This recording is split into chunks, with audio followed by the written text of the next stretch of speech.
There's so many so-called smallest e-bike in the world on YouTube and online, but they don't have pedals, look like folding compact scooters, they're almost impractical, and you can't call them an e-bike since there's no pedals, and definitely not possible to pedal if they have them. Today we're looking at the smallest, most luxurious folding electric bike I've came across so far. This e-bike in this size and with this frame construction is one of the lightest models. The way it folds and the way it's constructed, it can be a perfect e-bike to cover the last mile of commuting. One of the best options to get this e-bike with you on a subway, bus or any public transportation. But the most important thing is that you can comfortably pedal it.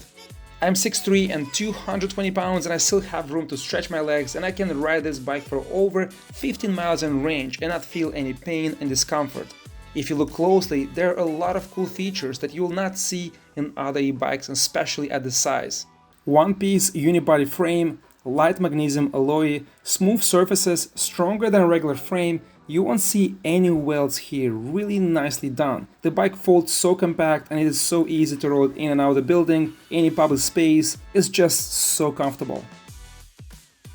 The OXFO OX model comes with 6.4 amp-hour battery, advertised range up to 100 km or 62 miles assistant range. The Samsung batteries take 3 to 4 hours to fully charge. We have two versions here, the European with 250 watts and the US version with 350 watt rear hub motor. I have the European version and it's limited to 25 km an hour or 15 miles an hour on throttle alone. The OX1 has electronic braking and dual mechanical disc brakes. This e-bike includes a rear shock absorber that is very compact but actually works and improves the ride. There's no rattle, there's no side movement, feels very comfortable while riding. I like the handlebars. You know, they're not moving, you have the hardware here on the side, you have the light button, and everything is so clean.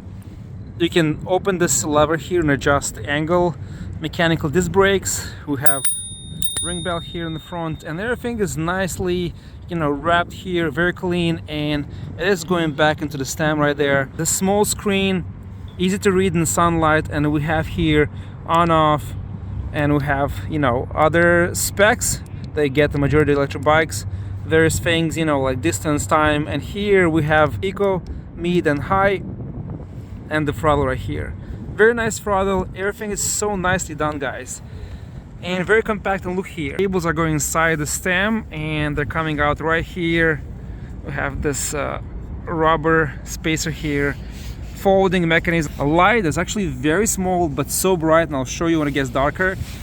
Nicely integrated fork right here, mechanical disc brakes. Everything looks, guys, so cool. These tires are 16 inches by 1.75, very comfortable, and the frame and this baby blue color is so cool, guys. And this frame, it's so well balanced, it's very compact. I'm definitely too big to test this bike, but even for me, with over 240 pounds, it just feels nimble, compact, and still has decent torque. It actually has a little bit of kick when you start with pedaling and you hold the throttle. This transition here from the body to the seat post, and you have this pivot right here, and the shock that actually really works and is soft. You have some adjustability here. I didn't play it because for my weight it's just perfect. Mechanical disc brake in the back. Look how tiny this motor is. 250 watts, and it's 42 volts and a 6 amp hour battery capacity. I like this drivetrain, quality parts, freewheel, small cog, nice design sprocket, foldable pedals. I like this tensioner here.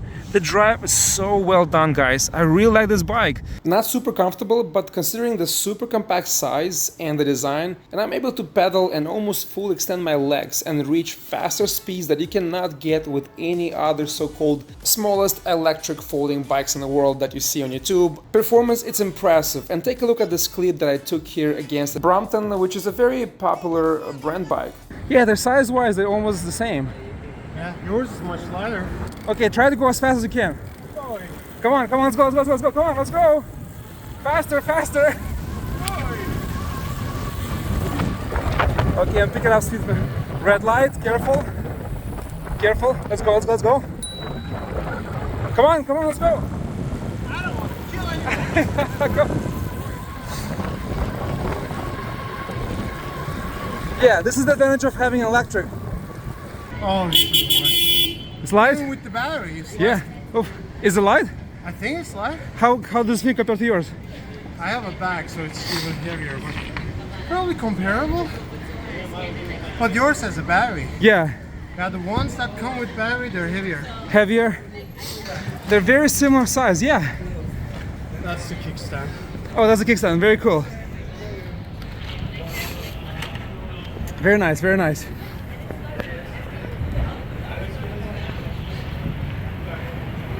Yeah, super cool bikes. Alright guys, I'm gonna turn the bike off. Alright, it's off now, and look, you can pedal this as a regular bike and it's easy. Wow, I can pick up speed so easily and so above like 15 miles an hour range. Look at this.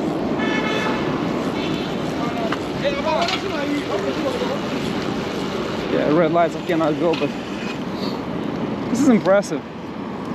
How small it is and how well it does, even when it's off. Just on the throttle on the flats, I got more than advertised limit, cruising at 16 to 18 miles an hour, which is pretty decent on this bike size. Little pedaling and you can reach 20 miles an hour, but you're also ghost pedaling since the assist is pretty powerful and the sprockets are very small. Really small. For commuting in a city, I mean, comfortably you can get between 12 to 15 miles an hour depending how much you pedal. That's minimum assist, and depending on your condition, how fit you are. I go a little bit more aggressive. I get almost 20-21 miles an hour. I feel like the motor has too much assist, so getting here a smaller sprocket or a bigger sprocket in there will make such a big difference. You can actually pull 25 miles an hour out of this bike easily, and it's so small. The chair here, very comfortable, and we have here a light. We don't have a rear active brake light, but this light is so bright. Lights are so tiny on this bike, but let me show you how powerful they are. And you have here a button under that you press, and look at this light. It is as strong, if not stronger, than some other bigger bikes. And we don't have an active rear brake light, but this notification light is so freaking bright. Look at this. It's a decent spill and very nice long throw. Here you have you know, the lights in the front, so it's not completely dark. But look at the side touch here. It looks really cool. It is expensive, and I would spec hydraulic brakes on 250 watt version. I think 350 watt version will have them, but it is very well executed, it looks good, and I can pedal and get even on 250 watt version speeds enough for city commuting, which other smaller e-bikes can. And a regular compact bike, non-electric, will have much slower speeds and harder to pedal and commute. I think it is worth a look, and I had fun testing this e-bike, and I think it is a good option if you live in a very small studio. I think this will be the best used in cities like New York City or any other mega expensive cities in the world where space is limited and very expensive.